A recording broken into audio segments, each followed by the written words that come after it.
Cariola je prva električna samokolnica s pametnim upravljanjem, ki jo je začel razvijati Marko Makarovič z dolgoletnimi izkušnjami na področju industrijskega razvoja. Razvoj prototipa se je nato nadaljeval v podjetju Block-Heb, moči so združili še s podjetjem Leoplast.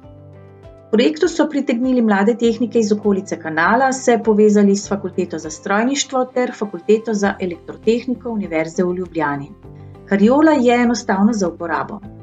Njena nosilnost je 130 kg, za upravljanje pa nima ročic, saj ima vso potrebno senzoriko nameščeno pod ročajem ter v ohišju krmilnika. Njena hitrost se samodejno prilagaja hitrosti hoje uporabnika, pri spustu samodejno zavira. Pri vožnji navkreber ni potrebno vlagati dodatnih naporov, saj samokolnica sama prepozna strm teren. Baterija zagotavlja avtonomno delo za ves dan. Cenovno je Cariola v rangu električnih koles s podobno tehnologijo in močjo baterij.